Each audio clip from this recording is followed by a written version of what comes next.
Alright, today I'll just show you a few more world coins I've just recently purchased. I hope these are of some interest to you. This one it's got an elephant on it, so it looks like it's an African elephant, so it's probably in Africa, isn't it? And it's got a date there. Let's see if we can go a bit closer. 1949. 1949, elephant. So it's probably Africa. On the other side, we've got 1 franc, Belgian Congo. So this is the Belgian Congo, which is now Zaire. Very troubled history with the Belgian occupation. A lot of bad news come out of that period.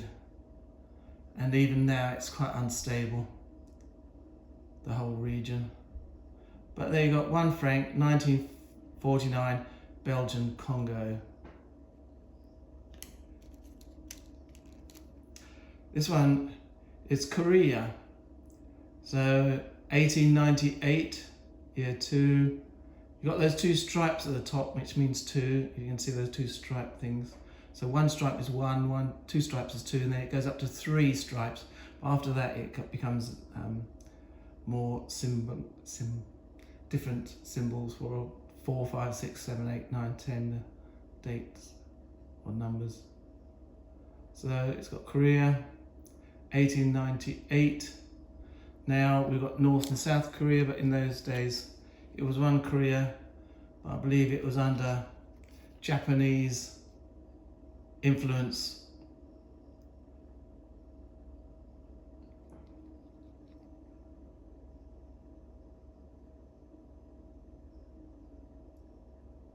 Half a yang. And they have got the Chinese characters, Korea, Japan, Vietnam, all in the 19th century and parts of the 20th century used Chinese characters on their coins and in their normal day-to-day.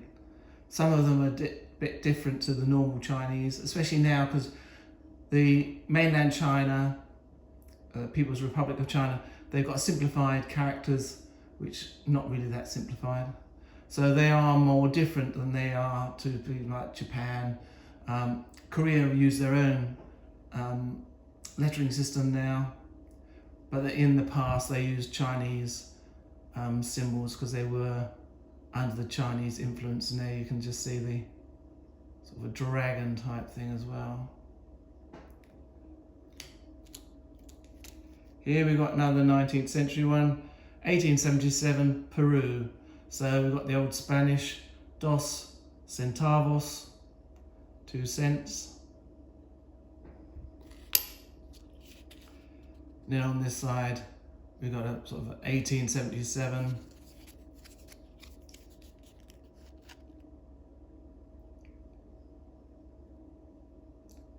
And I think it's supposed to be saying something about Peru.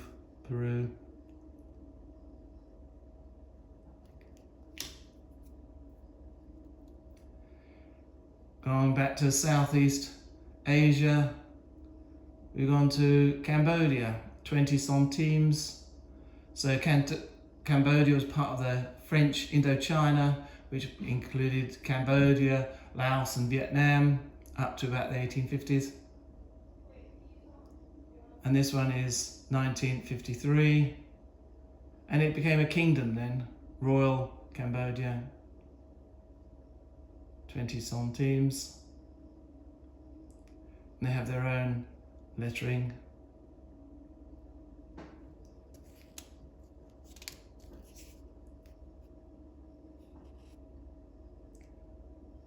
Then you got the other side.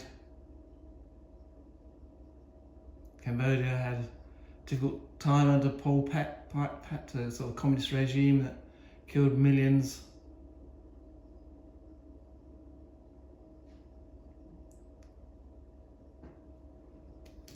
Now we've got one of Taiwan, 1955.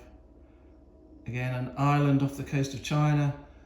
This is where the Chinese nationalists retreated to after the Civil War, which started and ended after the Second World War.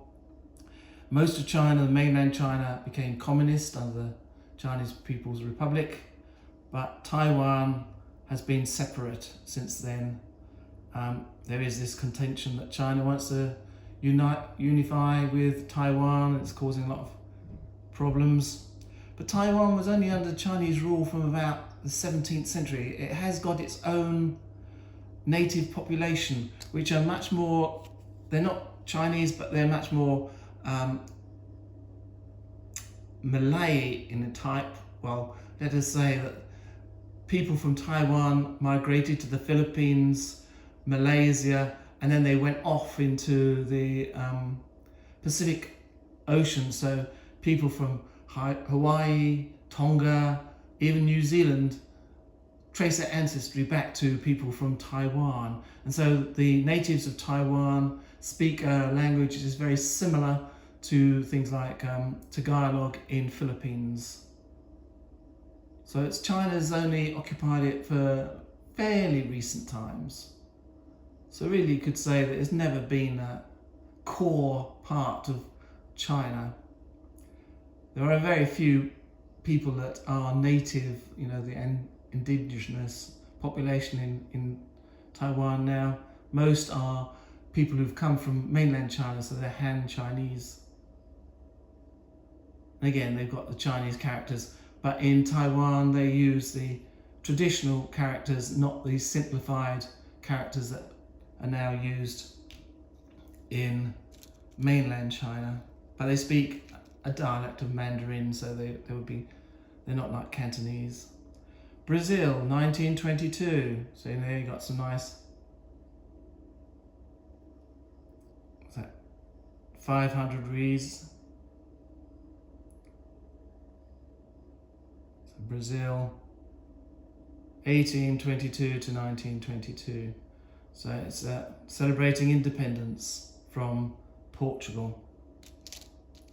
On the other side, you've got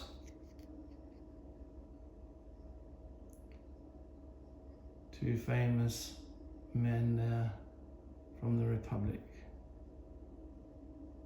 Brazil had been under, once it broke off from Brazil, it had its own monarchy.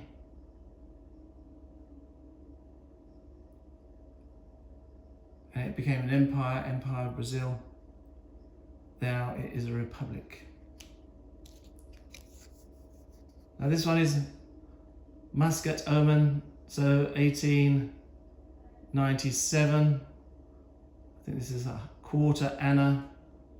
Now this was under British sort of protectorate sort of area. It's on the south of the Saudi Arabian Peninsula. South of that, so it's next to Yemen,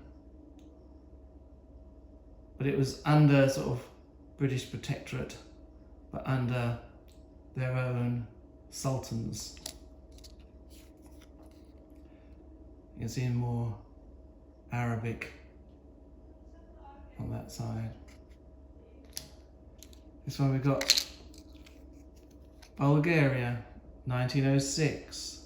Now Bulgaria broke away, it had been under Ottoman, the whole of Southeast Europe used to be under Ottoman occupation, part of the Ottoman Empire, right up until the 1880s, I think it was, before Bulgaria eventually got complete independence from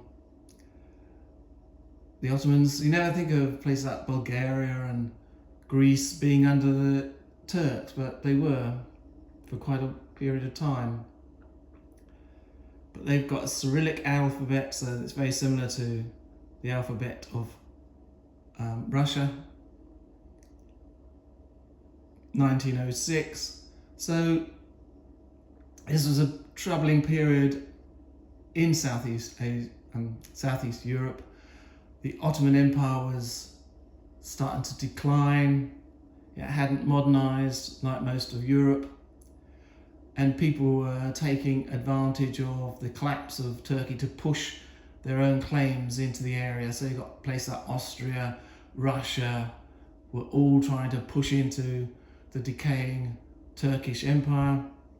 And you've got independent countries like Serbia, Bulgaria, Romania, Albania, were all trying to get their own independence as well. And that's where we got the clash that started the First World War. Again, you've got the state of arms, and I think that the thing at the top says Bulgaria. And they fought amongst themselves again, so sort of Serbia and Bulgaria had wars, and Serbia and Bulgaria and Greece had wars against each other, all in this period.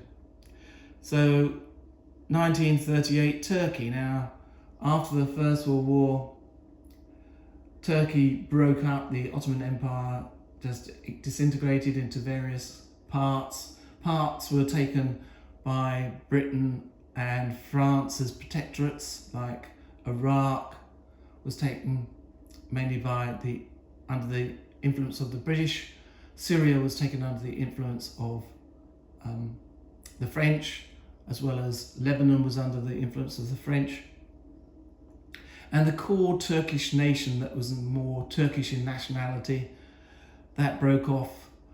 There was civil war because certain coastal cities were more Greek than they were Turkish, but eventually the area that is now today Turkey was established as the homeland of the Turks.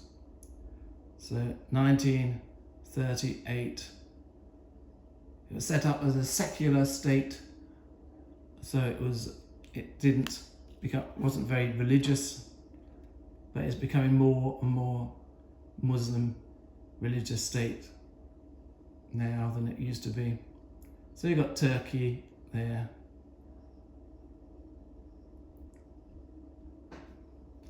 Last one, another Turkish one, 1936.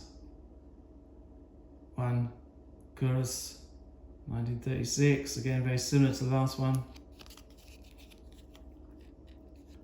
Again, you just got Turkey, and I think that means Republic Turkey, with a crescent. Crescent and star are very much of a symbol of Muslims. So you get symbols like this on lots of flags and lots of coins. So if you see this symbol on a flag or a coin, you've got a good idea that it is some sort of influence by Muslim influence on it. Okay, I hope that was of some interest to you, and I'll see you again soon. Please hit the like button if you haven't, and also subscribe if you haven't, because it all helps to boost the channel and so more people can see these coins. I'll come back to you with more coins. Some of it will be in alphabetical order and some will be as and when I purchase some more.